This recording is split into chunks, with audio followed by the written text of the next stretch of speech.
조선의 어느 평화로운 마을, 이제 막 꽃봉오리를 터뜨릴 준비를 하는 16소녀, 분이가 살고 있었습니다.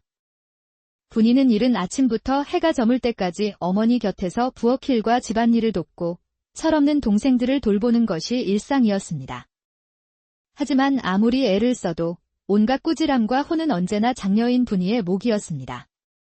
그녀의 어머니는 사실 계모였고 친어머니는 분이를 낳고 얼마 안 되어 세상을 떠났다고 들었습니다. 아버지는 대를 이을 아들이 있어야 한다며 서둘러 재혼하셨지만 계모에게서는 딸만 넷이 태어났고 막내에 가서야 겨우 아들을 보았죠. 분이의 아버지는 바람 따라 구름 따라 전국을 떠도는 한량으로 집안일에는 전혀 관심이 없는 무책임한 가장이었습니다. 그렇다 보니 계모는 홀로 아이들을 키우는 고단함과 서름을 모두 분이에게 화풀이로 쏟아냈습니다. 내가 내 애비 얼굴에 속아서 이 고생을 하지? 얼굴 뜯어먹고 사는 것도 아닌데 내가 미쳤지, 미쳤어.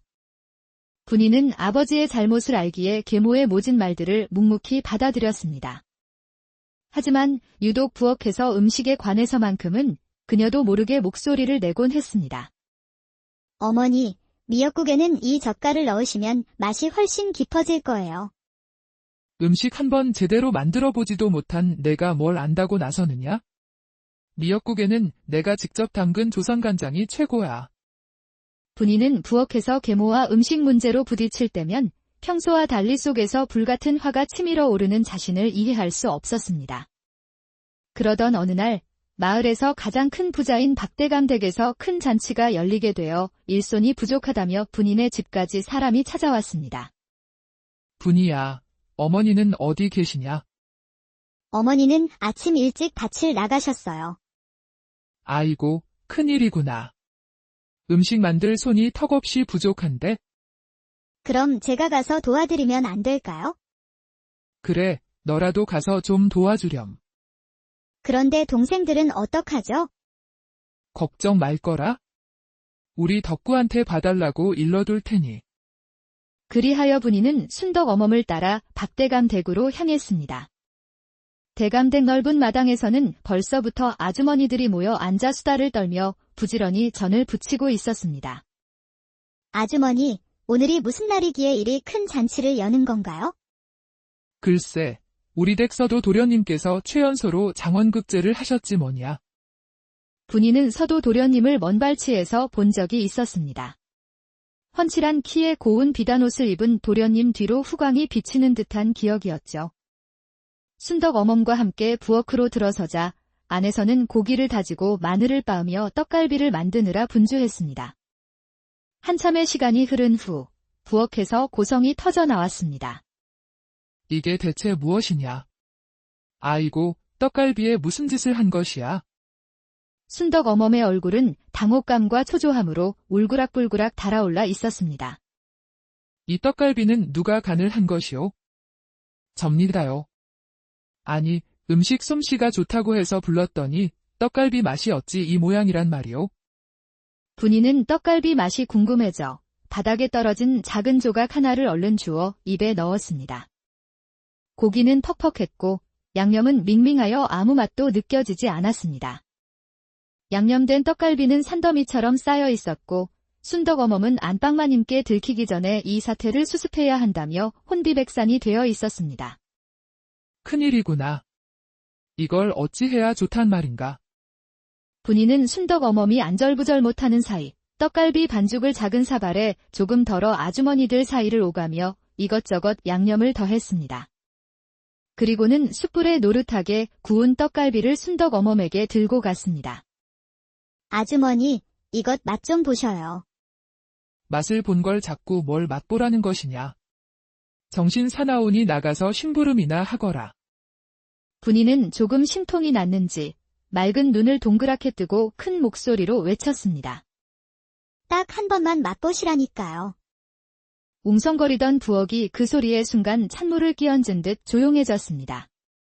순덕 어멈은 자신을 똑바로 쳐다보는 분이의 당돌한 눈빛에 마지못해 떡갈비를 한 입 빼어 물었습니다. 그런데 이게 웬일일까요? 씹는 순간 육즙이 입안에서 터져나오고 고기는 야들야들 부드러웠으며 은은한 숯불 향이 기가 막혔습니다. 순덕 어멈의 눈이 휘둥그레지며 입가에 미소가 번졌습니다. 이게 대체 무엇이냐? 아니, 이렇게 맛있는 떡갈비는 내 평생 처음 맛보는구나. 이거 누가 양념한 것이야? 제가요. 분이야, 장난치지 말거라. 내가 떡갈비를 언제 먹어봤다고 이런 맛을 낸단 말이냐? 좀 전에 바닥에 떨어진 것 잠깐 맛보았지요. 정녕 내가 만들었다는 말이냐? 네. 순덕 어멈이 부엌의 다른 안악들을 쳐다보았지만 모두들 고개를 절레절레 저을 뿐이었습니다. 자세한 건 나중에 묻고 이 많은 떡갈비 양념을 이것처럼 다시 할 수 있겠느냐? 당연하죠. 어서 만들어 보거라. 분이는 순덕 어멈의 말이 떨어지자마자 기다렸다는 듯 척척 부족한 양념들을 더하기 시작했습니다. 잠시 후 박대감 댁부엌은 고소하고 향긋한 숯불 떡갈비 향으로 가득 찼습니다. 분이가 만든 양념은 단맛과 짠맛이 절묘하게 어우러졌고 생강과 젓갈의 깊은 풍미가 기름진 고기 맛을 깔끔하게 잡아주었습니다. 순덕 어멈은 떡갈비를 맛볼 때마다 감탄하며 고개를 끄덕였고 급기야 분이 옆에 앉아 양념장 만드는 법을 따라하기 시작했습니다. 이것 보아라. 참기름은 이렇게 넣는 것이었구나. 어이구, 내가 평생을 부엌에서 굴렀건만 이런 양념은 처음 본다. 어머니께서 음식하실 때 몰래 간 보던 것이 전부인데 그게 혀에 익었나 봐요. 부엌에는 웃음꽃이 피었고 사람들은 분이가 알려주는 대로 즐겁게 떡갈비를 굽기 시작했습니다. 그때 안방마님이 음식 상태를 직접 확인하러 부엌으로 들어왔습니다. 떡갈비는 어찌 되어가느냐? 순덕 어멈은 조심스럽게 잘 구워진 떡갈비를 접시에 담아 내밀었습니다. 안방마님은 말없이 떡갈비를 한 입 빼어 물었고 부엌의 모든 사람들은 숨을 죽이고 그녀의 반응을 지켜보았습니다. 잠시 후 안방마님은 두 손으로 입을 가리더니 눈을 동그랗게 뜨고 감탄했습니다. 어머나. 떡갈비가 이런 맛을 낼 수도 있는 것이었어? 순덕이 내가 만든 것이냐? 제가 아니었고 저기 있는 분이가 만들었습니다요. 안방마님은 분이를 물끄러미 바라보더니 나지막이 말했습니다.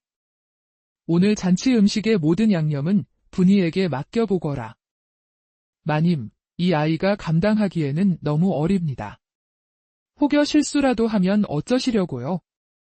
그건 걱정하지 말게. 모든 책임은 내가 질 테니. 분이는 손이 떨릴 정도로 긴장되었지만 동시에 가슴 깊은 곳에서 뜨거운 무언가가 벅차오르는 것을 느꼈습니다. 자신의 손맛을 누군가 재능이라 불러준 것은 난생 처음 있는 일이었습니다. 그때 본체 마루에 앉아있던 서도 도련님도 숯불 떡갈비 향에 이끌려 입맛을 다시고 있었습니다. 그는 최연소 장원 급제자라는 명성에 걸맞게 문무를 겸비한 인재였으나 입맛만큼은 유난히 까다롭기로 유명했습니다. 오늘 잔치상은 대체 어떤 장인의 손을 거쳤기에 이리도 향이 좋은 것이냐? 하인들이 허둥지둥 설명했지만 도련님의 눈은 부엌에서 분주하게 움직이는 분이에게 향해 있었습니다. 땀에 젖은 머리카락이 이마에 붙어 있었지만 발그레한 뺨에는 생기가 돌아 그의 눈에는 신선하게 보였습니다. 저 아이가 떡갈비를 만들고 있다는 것이냐? 네, 도련님. 그렇다고 들었습니다. 음식 준비가 어느 정도 끝나면 저 아이를 나에게 보내거라. 어찌하여 도련님께서 분이를 보실 이유라도 있으십니까?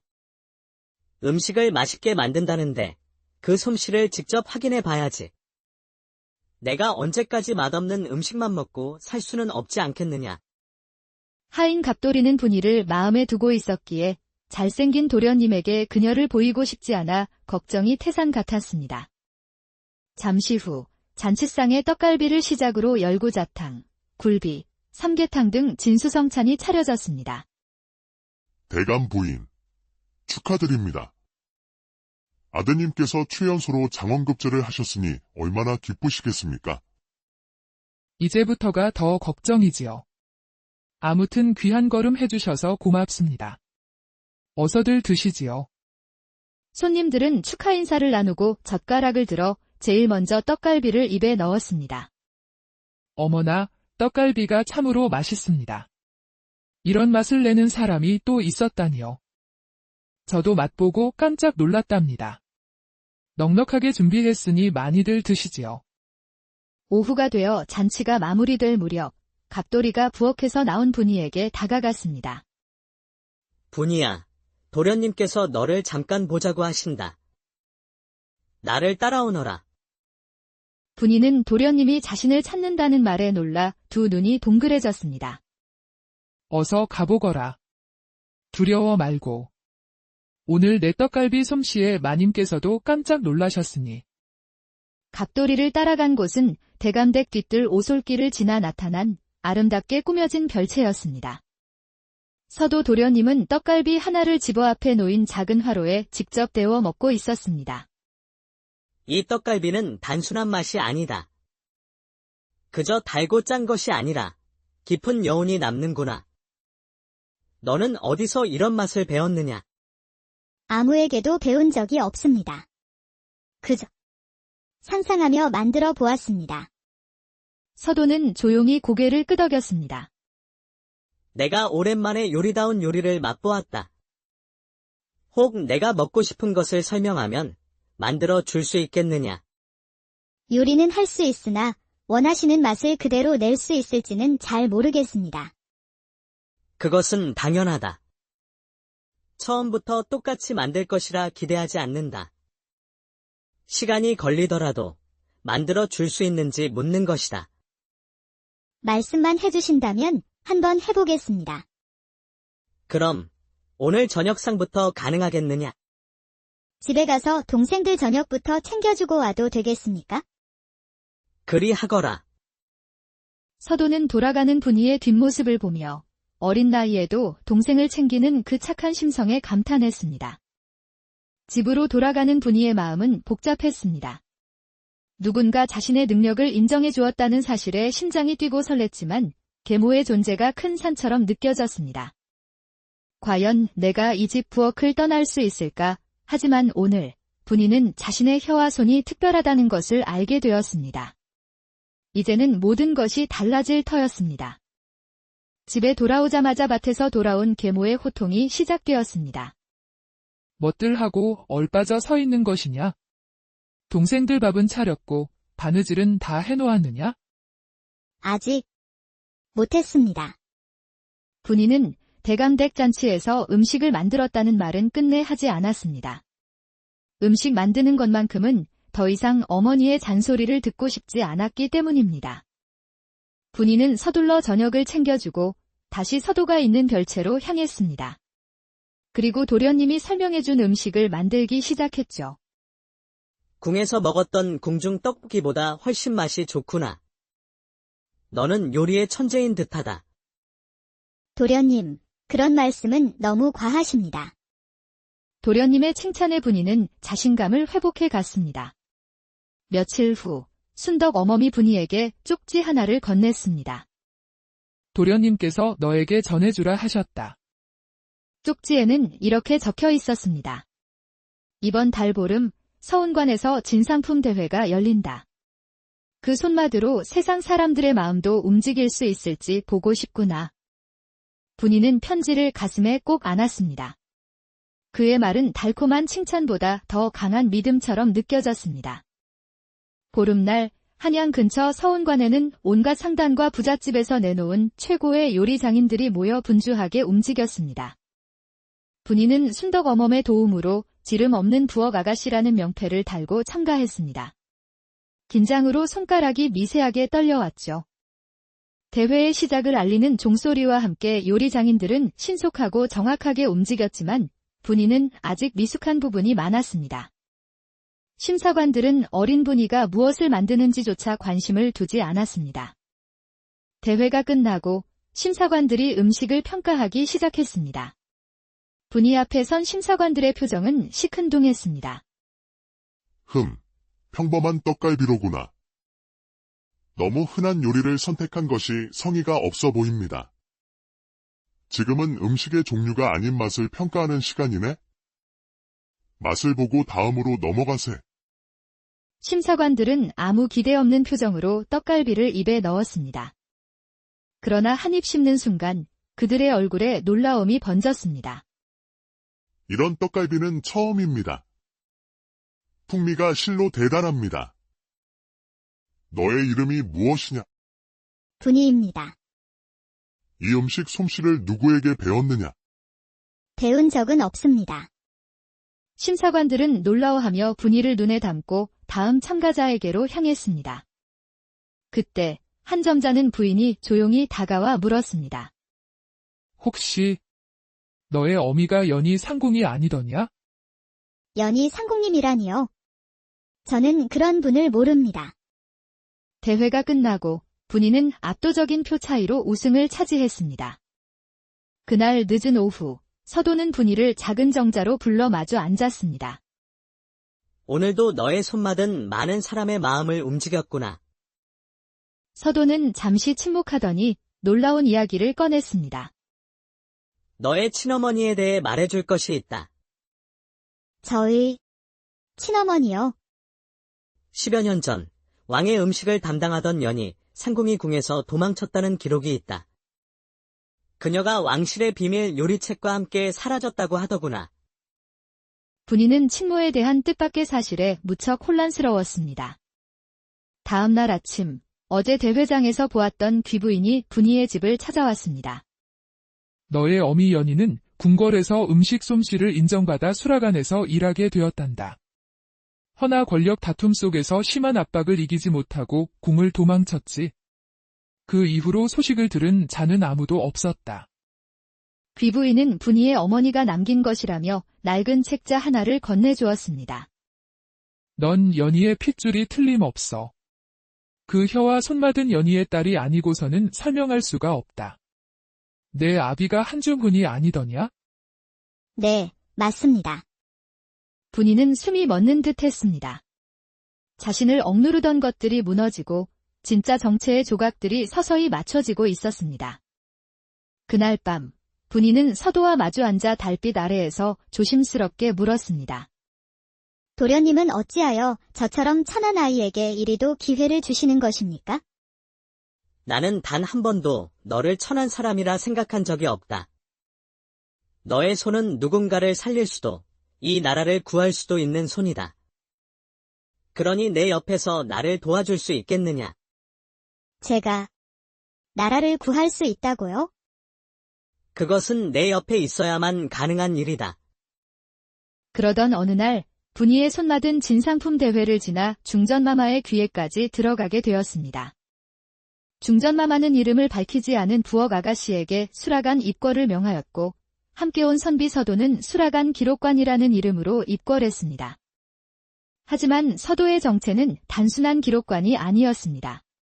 그는 임금의 신임을 받는 어사부의 비밀 감찰관이었죠. 그의 임무는 궁궐 깊숙이 썩은 뿌리를 추적하는 것, 그가 궁에 들어온 이유는 단 하나, 임금님께서 서서히 독에 중독되고 있다는 사실 때문이었습니다. 그날 밤, 서도는 분이를 데리고 아무도 없는 수락관으로 잠입했습니다. 기록에만 남아있는 특이한 가루를 찾기 위함이었죠. 이 수락안의 기록에만 있는 생소한 가루가 있다. 내가 보고 무엇인지 말해주었으면 한다. 두 사람은 작은 호롱불에 의지해 수락안을 뒤지기 시작했습니다. 그때 두 사람의 손이 동시에 작은 항아리 위에서 마주쳤습니다. 두 사람은 항아리보다 서로의 손을 잡고 있다는 사실에 놀라 서로를 쳐다보았습니다. 호롱불 아래 비친 분이의 얼굴은 참으로 고왔고 서도는 그 얼굴에서 눈을 뗄 수가 없었습니다.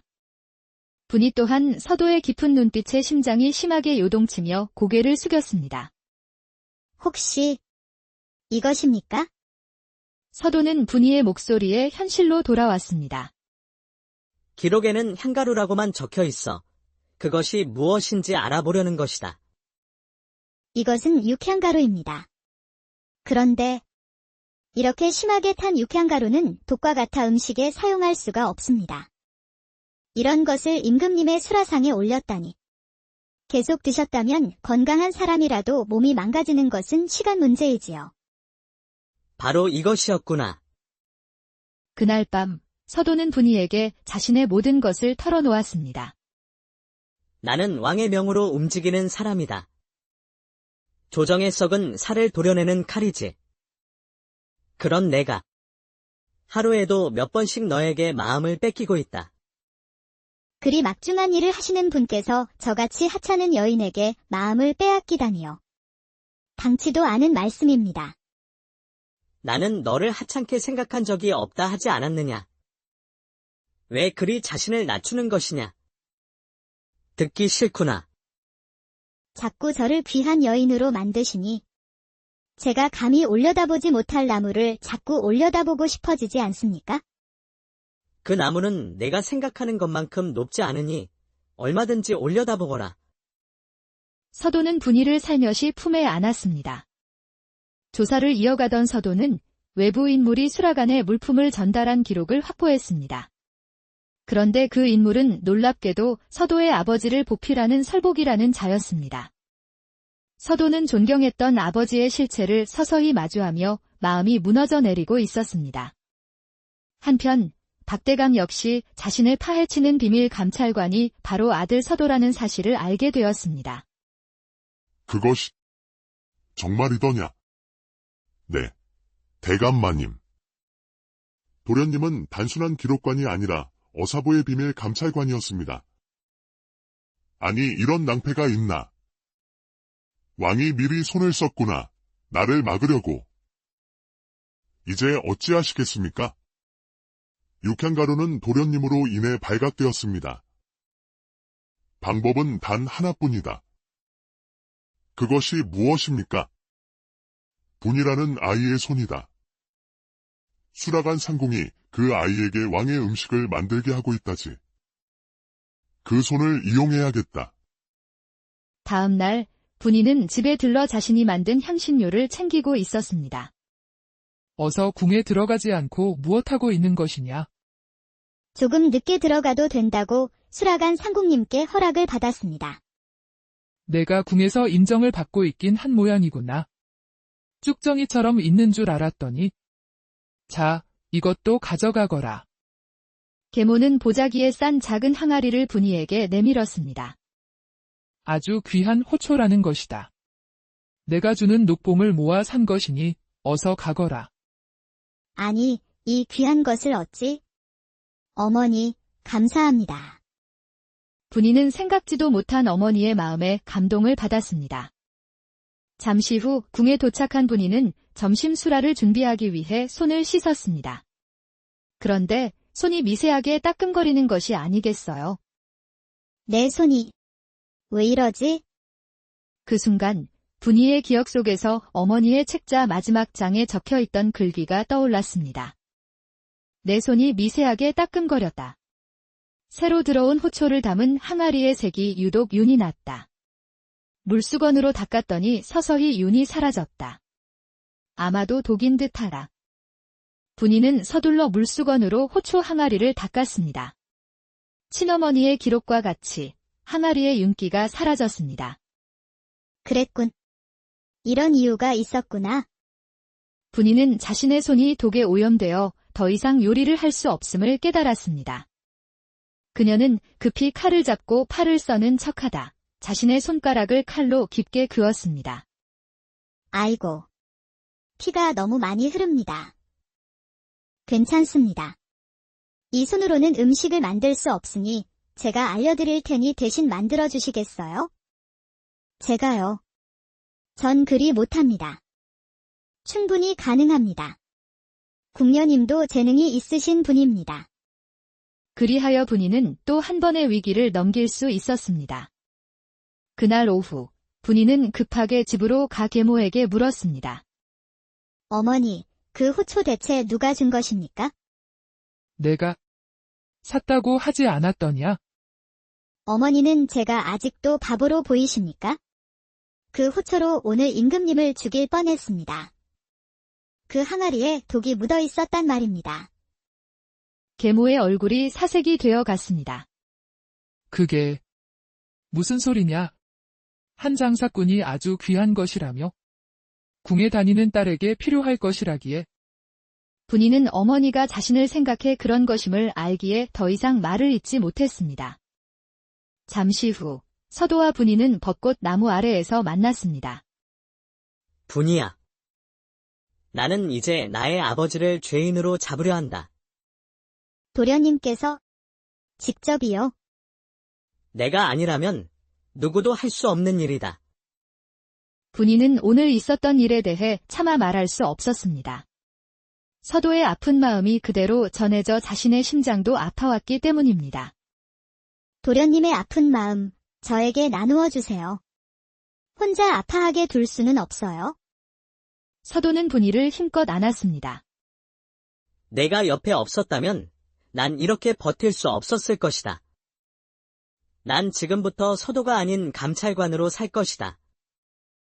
아들이 아니어야 아버지를 잡을 수 있을 것 같구나. 항상 도련님 곁에 제가 있을 거예요. 내가 가진 부와 명예, 모든 것이 사라질 것이다.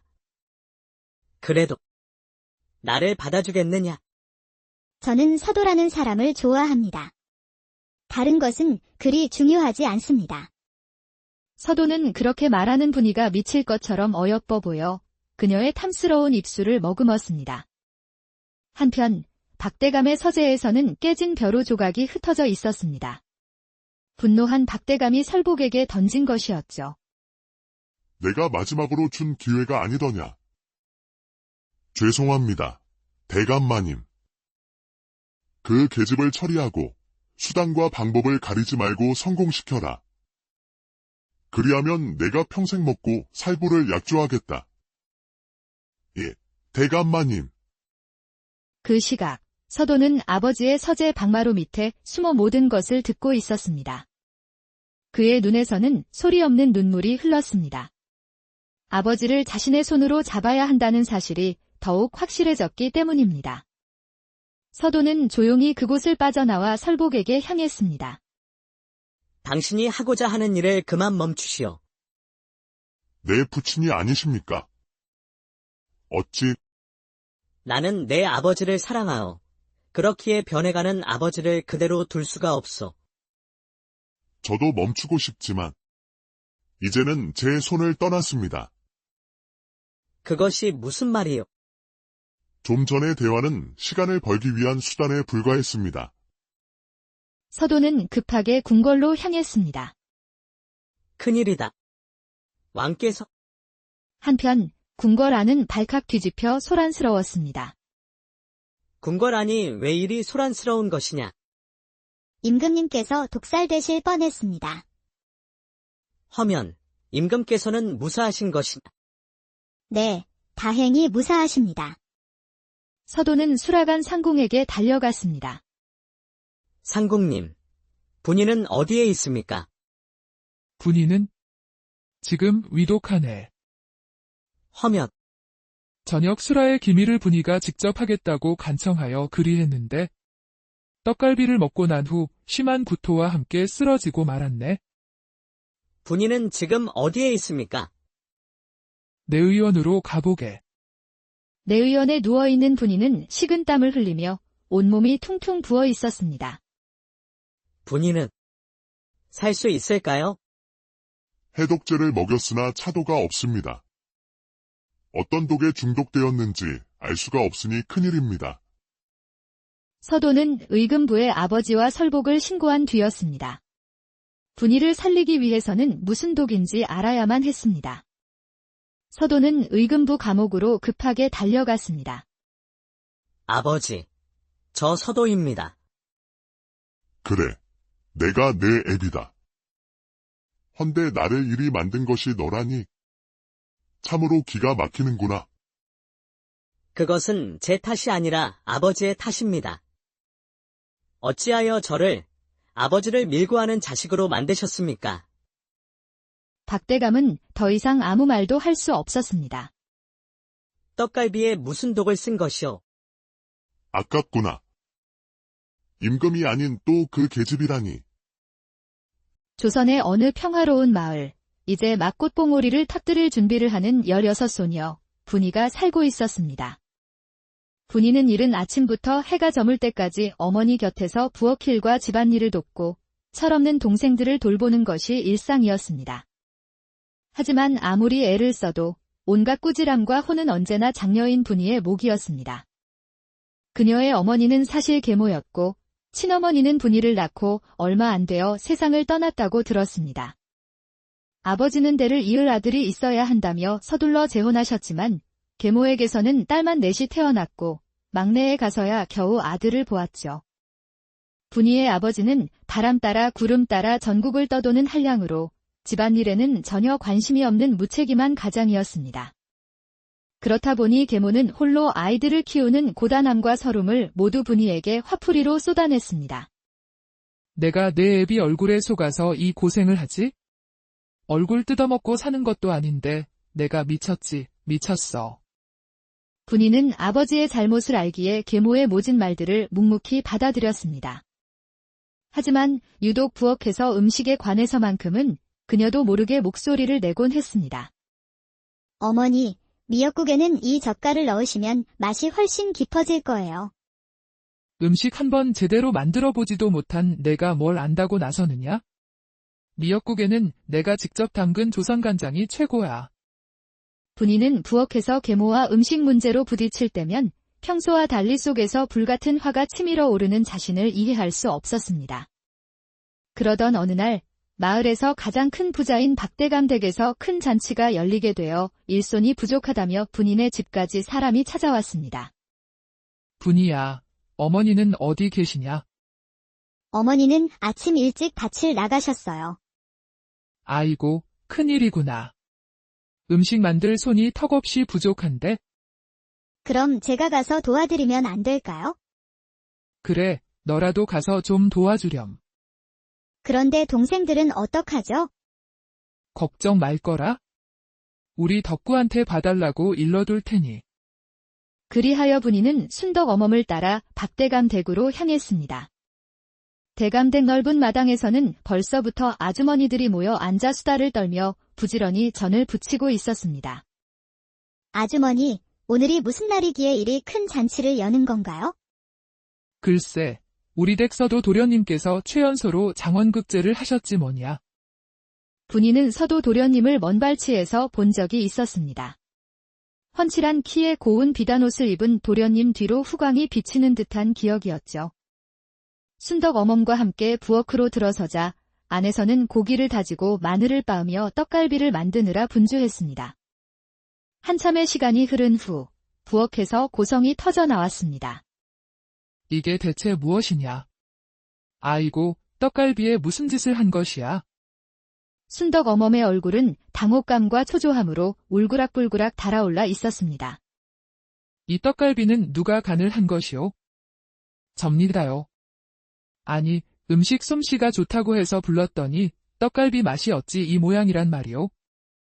분이는 떡갈비 맛이 궁금해져 바닥에 떨어진 작은 조각 하나를 얼른 주워 입에 넣었습니다. 고기는 퍽퍽했고 양념은 밍밍하여 아무 맛도 느껴지지 않았습니다.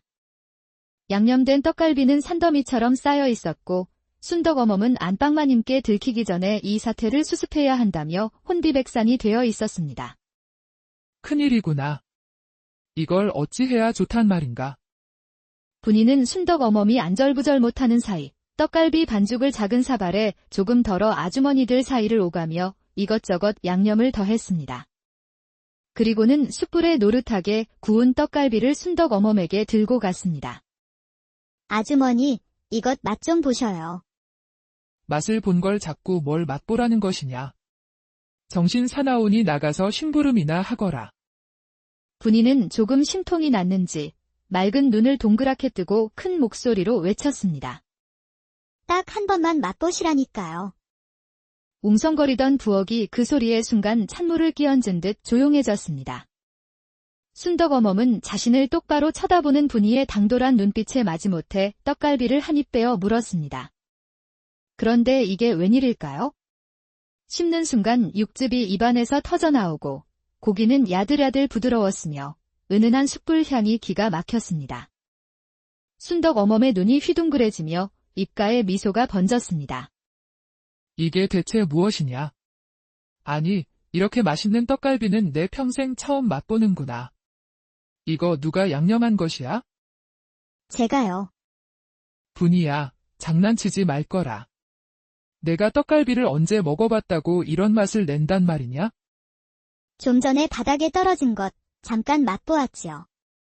정녕 내가 만들었다는 말이냐? 네. 순덕 어멈이 부엌의 다른 안악들을 쳐다보았지만 모두들 고개를 절레절레 저을 뿐이었습니다. 자세한 건 나중에 묻고, 이 많은 떡갈비 양념을 이것처럼 다시 할 수 있겠느냐? 당연하죠. 어서 만들어 보거라. 분이는 순덕 어멈의 말이 떨어지자마자 기다렸다는 듯 척척 부족한 양념들을 더하기 시작했습니다. 잠시 후 박대감 댁부엌은 고소하고 향긋한 숯불 떡갈비 향으로 가득 찼습니다. 분이가 만든 양념은 단맛과 짠맛이 절묘하게 어우러졌고 생강과 젓갈의 깊은 풍미가 기름진 고기 맛을 깔끔하게 잡아주었습니다. 순덕 어멈은 떡갈비를 맛볼 때마다 감탄하며 고개를 끄덕였고 급기야 분이 옆에 앉아 양념장 만드는 법을 따라하기 시작했습니다.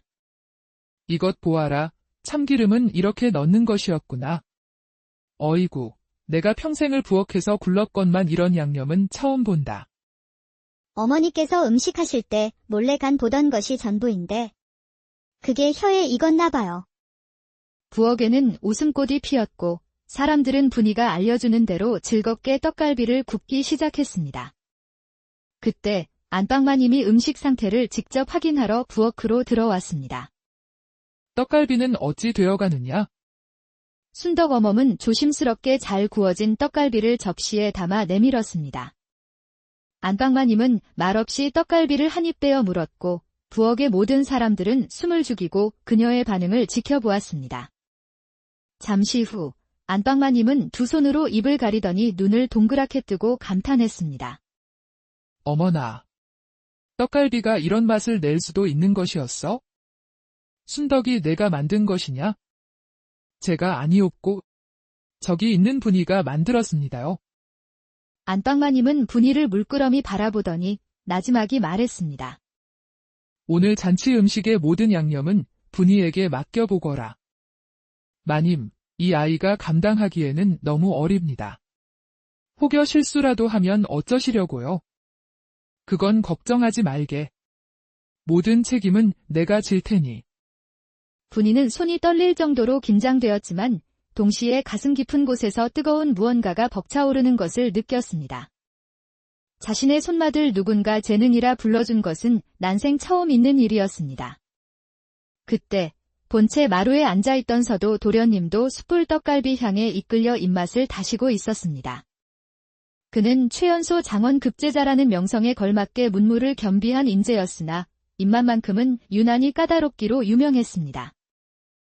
오늘 잔치상은 대체 어떤 장인의 손을 거쳤기에 이리도 향이 좋은 것이냐? 하인들이 허둥지둥 설명했지만 도련님의 눈은 부엌에서 분주하게 움직이는 분이에게 향해 있었습니다. 땀에 젖은 머리카락이 이마에 붙어 있었지만 발그레한 뺨에는 생기가 돌아 그의 눈에는 신선하게 보였습니다. 저 아이가 떡갈비를 만들고 있다는 것이냐? 네, 도련님. 그렇다고 들었습니다. 음식 준비가 어느 정도 끝나면 저 아이를 나에게 보내거라. 어찌하여 도련님께서 분이를 보실 이유라도 있으십니까? 음식을 맛있게 만든다는데 그 솜씨를 직접 확인해 봐야지. 내가 언제까지 맛없는 음식만 먹고 살 수는 없지 않겠느냐. 하인 갑돌이는 분이를 마음에 두고 있었기에 잘생긴 도련님에게 그녀를 보이고 싶지 않아 걱정이 태산 같았습니다. 잠시 후 잔치상에 떡갈비를 시작으로 열고자탕, 굴비, 삼계탕 등 진수성찬이 차려졌습니다. 대감 부인, 축하드립니다. 아드님께서 최연소로 장원급제를 하셨으니 얼마나 기쁘시겠습니까? 이제부터가 더 걱정이지요. 아무튼 귀한 걸음 해주셔서 고맙습니다. 어서들 드시지요. 손님들은 축하 인사를 나누고 젓가락을 들어 제일 먼저 떡갈비를 입에 넣었습니다. 어머나, 떡갈비가 참으로 맛있습니다. 이런 맛을 내는 사람이 또 있었다니요. 저도 맛보고 깜짝 놀랐답니다. 넉넉하게 준비했으니 많이들 드시지요. 오후가 되어 잔치가 마무리될 무렵 갑돌이가 부엌에서 나온 분이에게 다가갔습니다. 분이야, 도련님께서 너를 잠깐 보자고 하신다. 나를 따라오너라. 분이는 도련님이 자신을 찾는다는 말에 놀라 두 눈이 동그래졌습니다. 어서 가보거라. 두려워 말고. 오늘 내 떡갈비 솜씨에 마님께서도 깜짝 놀라셨으니. 갑돌이를 따라간 곳은 대감댁 뒤뜰 오솔길을 지나 나타난 아름답게 꾸며진 별채였습니다. 서도 도련님은 떡갈비 하나를 집어 앞에 놓인 작은 화로에 직접 데워 먹고 있었습니다. 이 떡갈비는 단순한 맛이 아니다. 그저 달고 짠 것이 아니라 깊은 여운이 남는구나. 너는 어디서 이런 맛을 배웠느냐? 아무에게도 배운 적이 없습니다. 그저 상상하며 만들어 보았습니다. 서도는 조용히 고개를 끄덕였습니다. 내가 오랜만에 요리다운 요리를 맛보았다. 혹 내가 먹고 싶은 것을 설명하면 만들어 줄 수 있겠느냐? 요리는 할 수 있으나 원하시는 맛을 그대로 낼 수 있을지는 잘 모르겠습니다. 그것은 당연하다. 처음부터 똑같이 만들 것이라 기대하지 않는다. 시간이 걸리더라도 만들어 줄 수 있는지 묻는 것이다. 말씀만 해주신다면 한번 해보겠습니다. 그럼 오늘 저녁상부터 가능하겠느냐? 집에 가서 동생들 저녁부터 챙겨주고 와도 되겠습니까? 그리 하거라. 서도는 돌아가는 분이의 뒷모습을 보며 어린 나이에도 동생을 챙기는 그 착한 심성에 감탄했습니다. 집으로 돌아가는 분이의 마음은 복잡했습니다. 누군가 자신의 능력을 인정해 주었다는 사실에 심장이 뛰고 설렜지만 계모의 존재가 큰 산처럼 느껴졌습니다. 과연 내가 이 집 부엌을 떠날 수 있을까? 하지만 오늘 분이는 자신의 혀와 손이 특별하다는 것을 알게 되었습니다. 이제는 모든 것이 달라질 터였습니다. 집에 돌아오자마자 밭에서 돌아온 계모의 호통이 시작되었습니다. 뭣들 하고 얼빠져 서 있는 것이냐? 동생들 밥은 차렸고 바느질은 다 해놓았느냐? 아직 못했습니다. 분이는 대감댁 잔치에서 음식을 만들었다는 말은 끝내 하지 않았습니다. 음식 만드는 것만큼은 더 이상 어머니의 잔소리를 듣고 싶지 않았기 때문입니다. 분이는 서둘러 저녁을 챙겨주고 다시 서도가 있는 별채로 향했습니다. 그리고 도련님이 설명해준 음식을 만들기 시작했죠. 궁에서 먹었던 궁중 떡볶이보다 훨씬 맛이 좋구나. 너는 요리의 천재인 듯하다. 도련님, 그런 말씀은 너무 과하십니다. 도련님의 칭찬에 분이는 자신감을 회복해 갔습니다. 며칠 후 순덕 어머니 분이에게 쪽지 하나를 건넸습니다. 도련님께서 너에게 전해주라 하셨다. 쪽지에는 이렇게 적혀 있었습니다. 이번 달 보름 서운관에서 진상품 대회가 열린다. 그 손마드로 세상 사람들의 마음도 움직일 수 있을지 보고 싶구나. 분이는 편지를 가슴에 꼭 안았습니다. 그의 말은 달콤한 칭찬보다 더 강한 믿음처럼 느껴졌습니다. 보름날 한양 근처 서운관에는 온갖 상단과 부잣집에서 내놓은 최고의 요리 장인들이 모여 분주하게 움직였습니다. 분이는 순덕 어멈의 도움으로 지름 없는 부엌 아가씨라는 명패를 달고 참가했습니다. 긴장으로 손가락이 미세하게 떨려왔죠. 대회의 시작을 알리는 종소리와 함께 요리 장인들은 신속하고 정확하게 움직였지만 분이는 아직 미숙한 부분이 많았습니다. 심사관들은 어린 분이가 무엇을 만드는지조차 관심을 두지 않았습니다. 대회가 끝나고 심사관들이 음식을 평가하기 시작했습니다. 분이 앞에 선 심사관들의 표정은 시큰둥했습니다. 평범한 떡갈비로구나. 너무 흔한 요리를 선택한 것이 성의가 없어 보입니다. 지금은 음식의 종류가 아닌 맛을 평가하는 시간이네? 맛을 보고 다음으로 넘어가세. 심사관들은 아무 기대 없는 표정으로 떡갈비를 입에 넣었습니다. 그러나 한 입 씹는 순간 그들의 얼굴에 놀라움이 번졌습니다.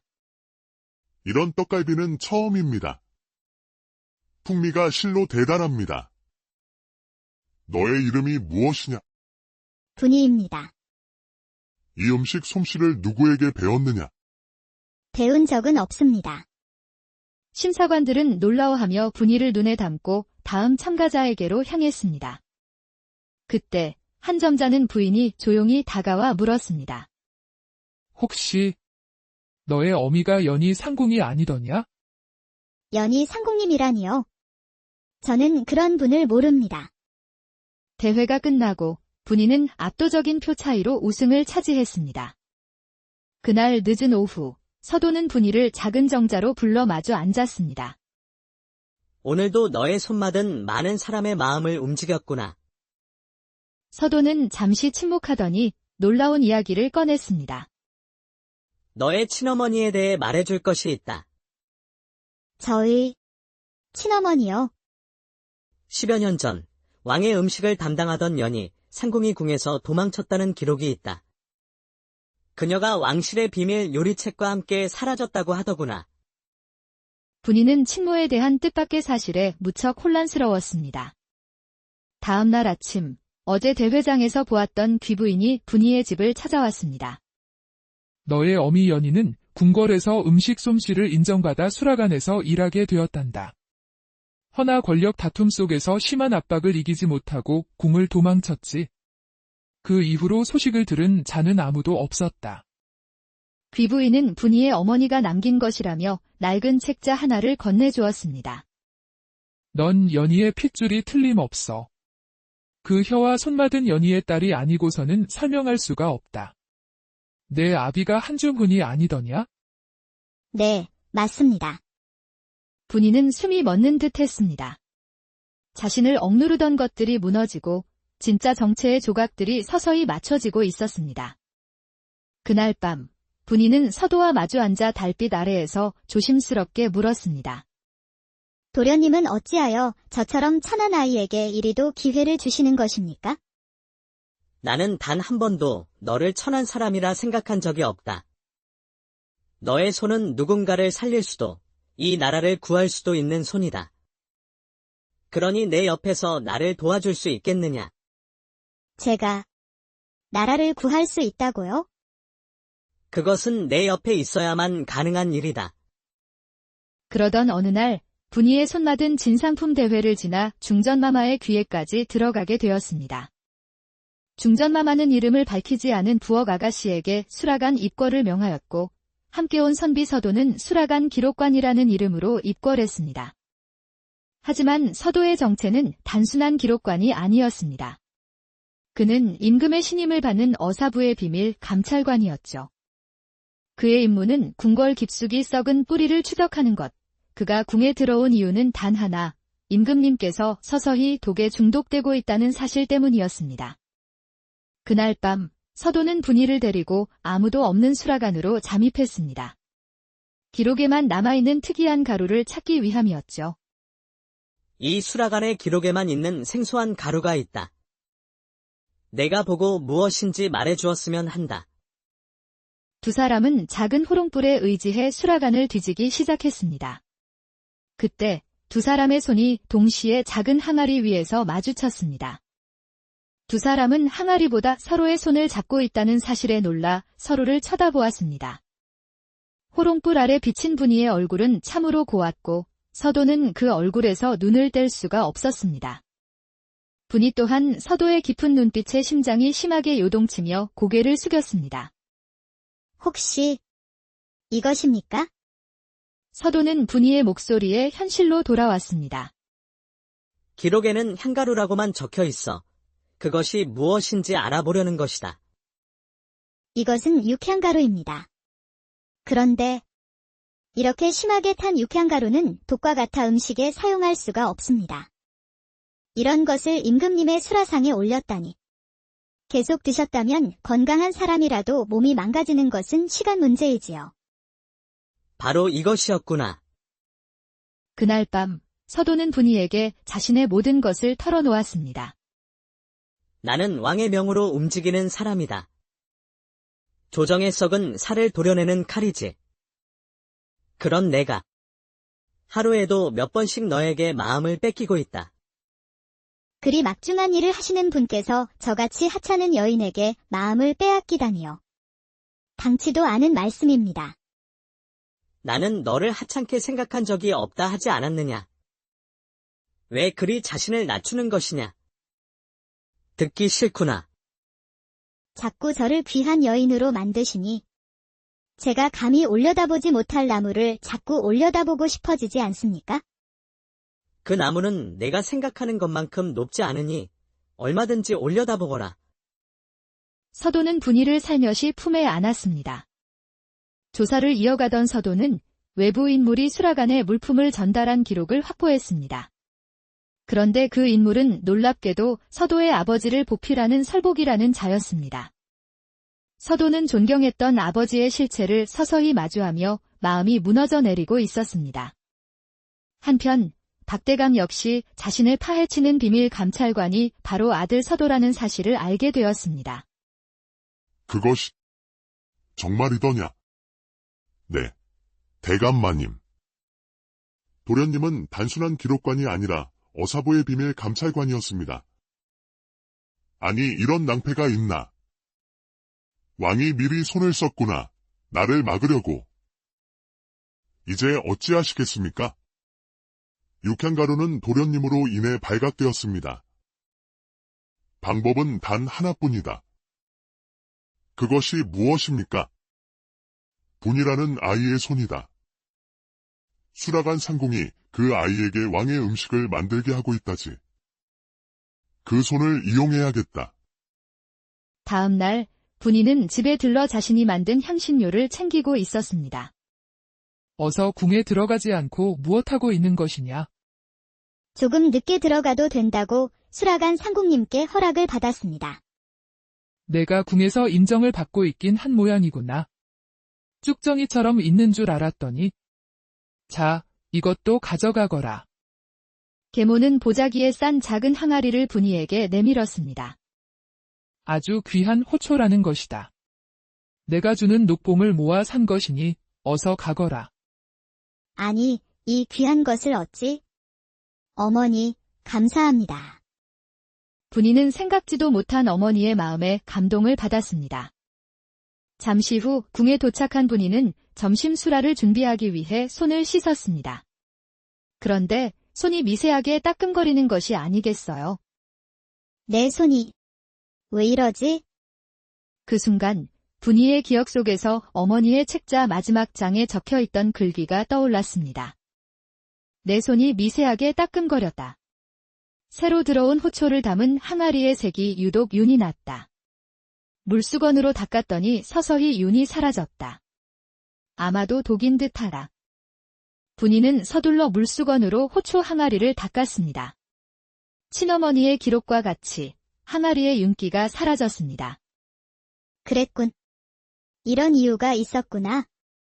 분이는 자신의 손이 독에 오염되어 더 이상 요리를 할 수 없음을 깨달았습니다. 그녀는 급히 칼을 잡고 팔을 써는 척하다 자신의 손가락을 칼로 깊게 그었습니다.